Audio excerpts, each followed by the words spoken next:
Can you give advice to young folks today?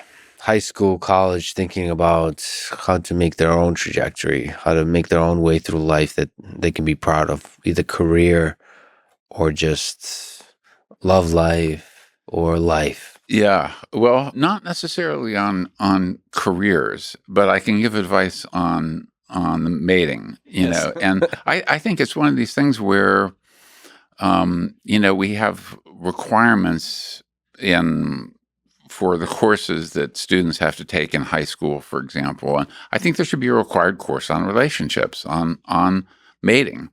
So not just sex, Yeah, but not just mating. sex at all. Yeah, because I mean, most of what's taught is they teach about sexual health and how not to get an STI and so forth. Yeah, my teacher put a condom on a banana. Right, right. It's very exciting. How to select a mate? How do you know if you're in a bad mating relationship? How to get out of a bad mating relationship? I think that there's at this point in the science, even though there's a lot that we don't know, we know enough to at least provide some heuristics or general guidelines to things to watch out for. So, just as a concrete example, with intimate partner violence, and this is male to female, there are statistical predictors of does he have an increased probability of beating you up? And there are things like if he starts to insist on knowing where you are at all times, if he starts cutting off your relationships with your friends and your family.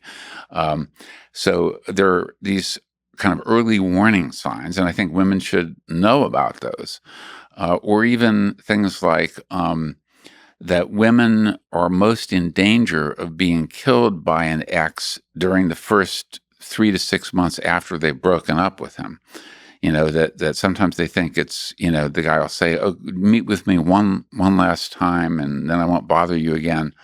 No, this is a dangerous time. So I think there's some knowledge that we do know that can be used to make informed decisions about our mating lives, and I think that should be taught.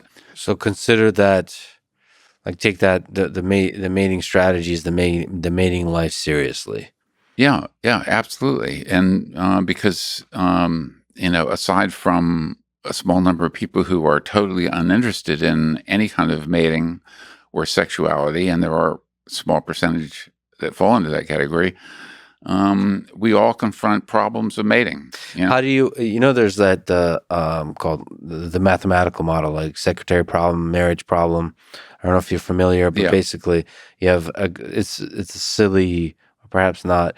It's a formalized, simplified queuing theory type of thing where you have n subjects and you get to date some number of people, and then there's a stopping condition. I believe it's N over E, beyond which you pick the next partner, which is better than anybody you've dated before.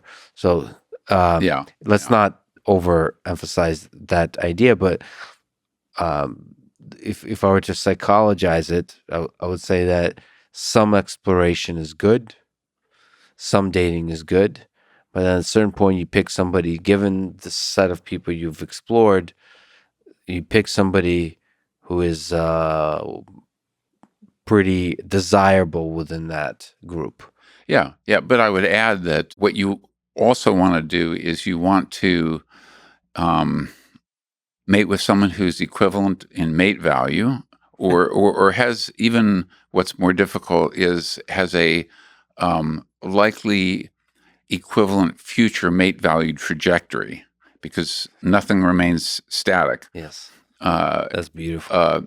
But it's also the case that there are individual things, we haven't talked about these, but things like religious orientation, political orientation, values, these are extremely important to be compatible on.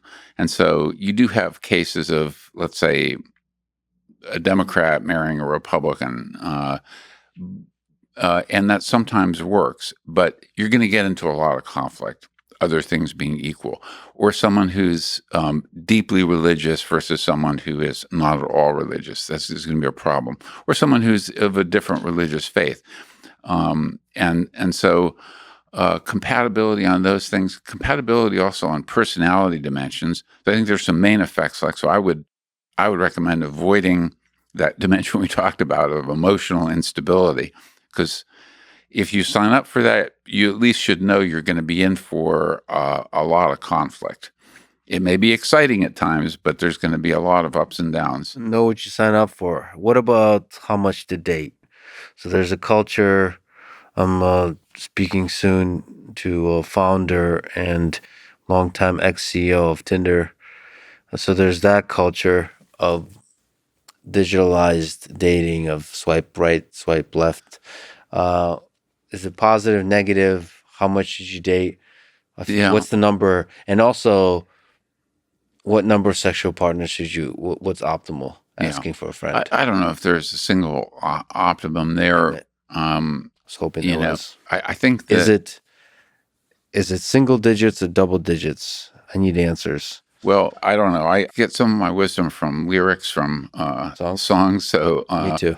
Bruce there's Springsteen. this Eagles song. I think Don Henley, said something like a lyric of "Too many lovers in one lifetime ain't good for you," or something like that. Yeah, But yeah. I think there is a Take it easy is a good one too. yeah, Or basically, don't get too attached. Don't take heartbreak too seriously. yeah. Just So, but I think, I mean, internet dating, and there's been some work on them. I think has its pluses and minuses. And one of the pluses is it gives you access to potential pools of mates that you could never possibly meet in real life. Where mating and dating used to be either people you knew or friends of friends, or you go out to bars or parties. But so that's the good thing. Gives you access to those extended pools, but also it gives people the illusion that there's always someone better out there for you, someone right. who's just a little more attractive, a little more compatible, a little more. And so it produces what's sometimes called decision paralysis. You have too many options and you can't choose. I think one other potential negative, which I think could be corrected by these internet dating sites, is that the photographs, of the face and body tend to overwhelm all other sources of information. And so, especially if you're just looking for a sex partner, that's one thing. Physical appearances, it's fine for that to be overwhelmingly important. But if you're looking for a long-term mate, there's so many other things that are really, really important.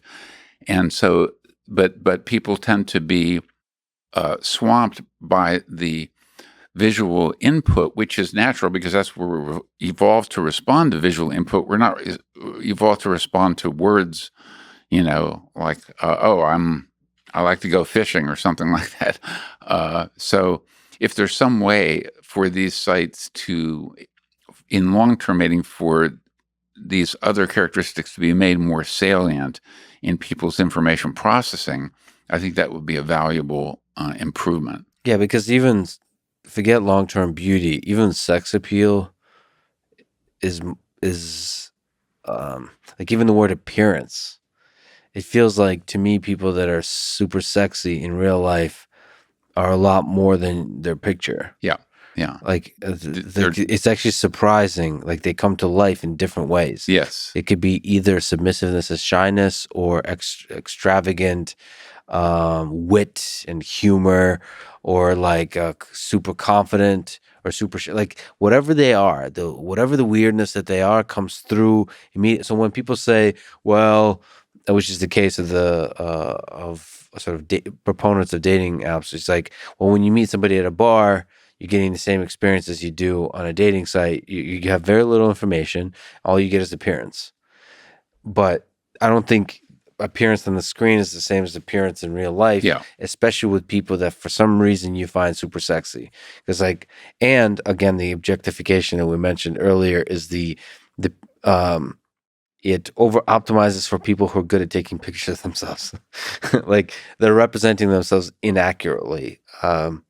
They're not just even in the physical features, but in the way those physical features are used in physical reality. like in terms of body Yes. language, in terms of flirtation, in terms of just everything, everything put together. So I just I wonder if there's a way to close that gap. And I don't know what that is exactly. I tend to believe more information is good on dating. I Yeah. don't use actually dating apps. I just because they don't make any sense to me because there's not enough information. Like what this like to me, like whether you know Dostoevsky or not is important. And I don't mean that because you read specifically a book by Dostoevsky, but there's something about, have you suffered? Have you thought about life deeply? Have you Yeah. been shaken in some way? And that's not, sometimes books can reveal that, sometimes something else can reveal that, but this kind of very shallow resume, like, I like to travel, I have boobs. Right. It's like this kind of thing is, it loses the humanity of it all. Yeah. I want, because listen, as a fan of technology, I would love dating to open up, like you said, the pool of possibilities out there. The soulmate idea, like, I believe that there's an incredible people out there for you that is an emotional connection, not just a Yeah. physical connection. And so that the promise of digital tech is that you can discover those people. And that's not just for romantic relationship, it's for friendships, it's for business partners, it's for all that kind of stuff, like your Yeah. friend groups. But yeah, there's something seems broken about dating sites. Yeah. Well, that's why, I mean, when I'm asked for advice on this, I say if you feel like you have a connection with someone, meet them in person. You meet them in real life And take the because, road trip, like you said. yeah, Tra- stress take a, test it. yes, yeah. Because there's only, I mean, so much you can learn through messaging and so forth.